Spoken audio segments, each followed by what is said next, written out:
Assalamualaikum warahmatullahi wabarakatuh. Bertemu lagi dengan Miss Nur di pembelajaran kimia.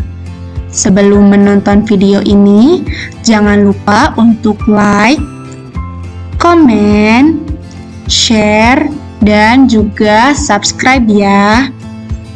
Nah, di video kali ini kita akan mempelajari senyawa hidrokarbon. Seperti yang kita tahu, Indonesia termasuk ke dalam salah satu negara yang kaya akan sumber daya alamnya, mulai dari hutan, laut, batu bara, minyak bumi, dan gas alam. Dari sumber daya alam yang kita miliki tersebut, kita dapat memanfaatkannya dalam berbagai kebutuhan di segala sektor. Contohnya minyak bumi. Di tahun 2013 saja, Indonesia memiliki cadangan minyak bumi sebesar 7.375,14 mmstb atau juta stok tank barrel. Nah, dari jumlah tersebut, kita dapat mengolahnya untuk digunakan dalam kebutuhan sehari-hari seperti bahan bakar kendaraan bermotor, minyak tanah, oli, plastik, ataupun aspal. Nah, karena berasal dari alam, bahan-bahan tersebut termasuk ke dalam senyawa organik. Lalu, apa sih yang dimaksudkan dengan senyawa organik? Senyawa organik adalah golongan besar senyawa kimia yang mengandung karbon dan beberapa unsur lain seperti hidrogen, nitrogen, oksigen, ataupun sulfur. Senyawa organik yang paling sederhana adalah senyawa hidrokarbon. Lalu, apa sih yang dimaksud dengan senyawa hidrokarbon? Mari kita bahas. Senyawa hidrokarbon. Pengertian senyawa hidrokarbon bisa kita pecah dari kata hidrokarbon menjadi hidro dan karbon. Sehingga pengertian dari senyawa hidrokarbon adalah senyawa yang tersusun dari atom karbon dan atom hidrogen. Contoh, ada C4H10 dan C6H14. Ingat ya, hanya tersusun dari atom karbon dan atom hidrogen saja. Ini contoh struktur dari senyawa hidrokarbon. Bisa kita lihat di sini hanya ada atom C dan atom H saja.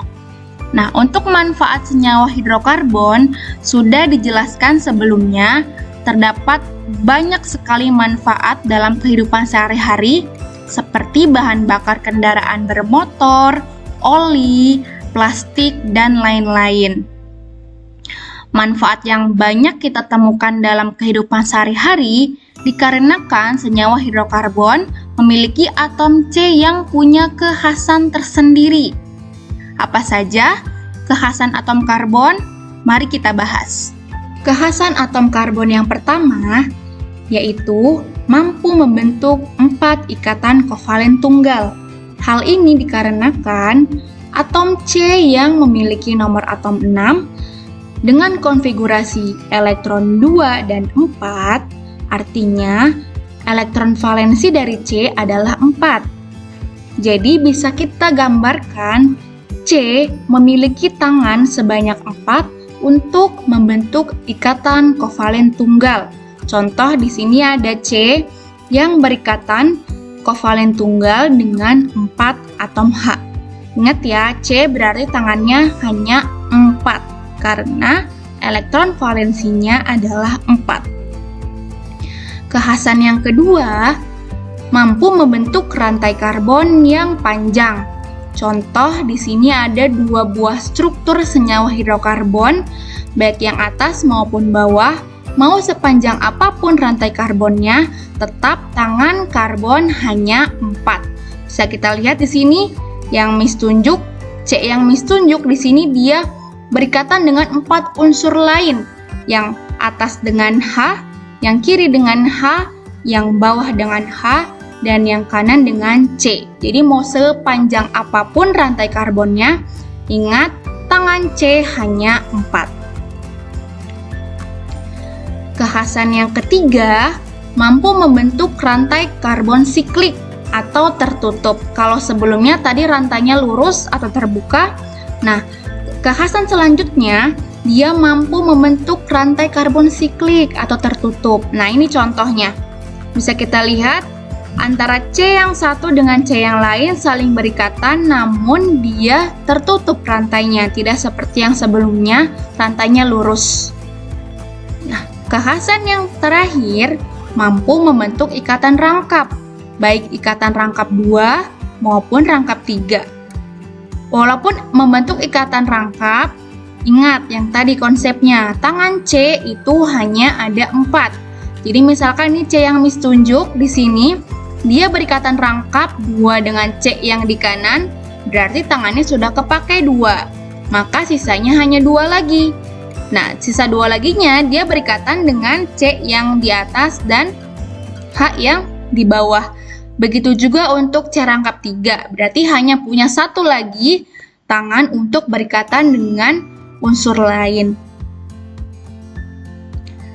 Selanjutnya adalah kedudukan atom karbon. Kenapa kedudukan atom karbon ini berbeda? Walaupun dia rantai karbonnya sangat panjang, tapi posisi atom karbon di sini akan berbeda-beda. Ada 4 macam kedudukan atom karbon. Yang pertama ada atom C primer, ada atom C sekunder, atom C tersier, dan atom C kuarterner. Apa saja yang dimasukkan ke dalam kedudukan 4 atom C ini? Yang pertama atom C primer terlebih dahulu. Atom C primer adalah atom karbon yang mengikat satu atom karbon lain. Mengikat satu atom karbon yang lain ya. Contoh di sini ada CH3, CH2, CH3. Nah, si CH3 di sini dia berperan sebagai C primer. Mengapa? Karena di sini dia mengikat sebanyak 3 atom H dan mengikat 1 atom C yang lain. Jadi kesimpulannya atom C primer adalah atom yang memiliki 3 atom H lain karena 1 tangannya lagi untuk berikatan dengan atom C yang lain.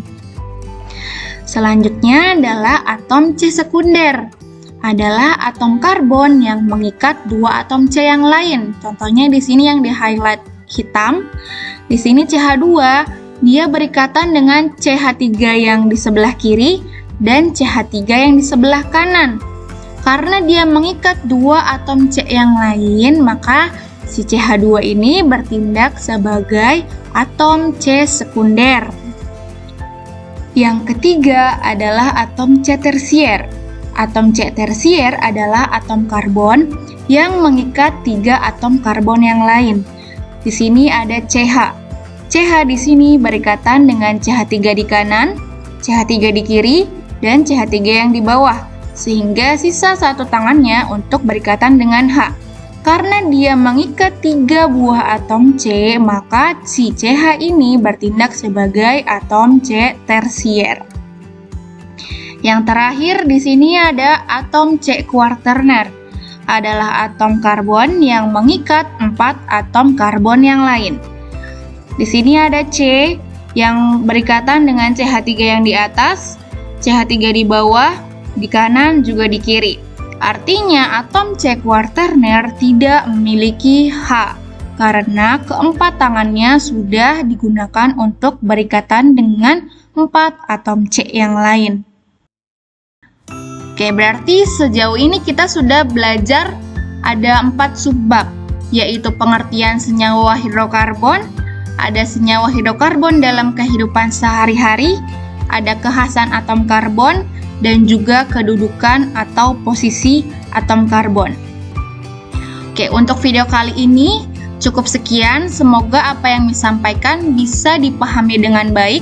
Kurang lebihnya mohon maaf. Wabillahi taufiq wal hidayah. Wassalamualaikum warahmatullahi wabarakatuh.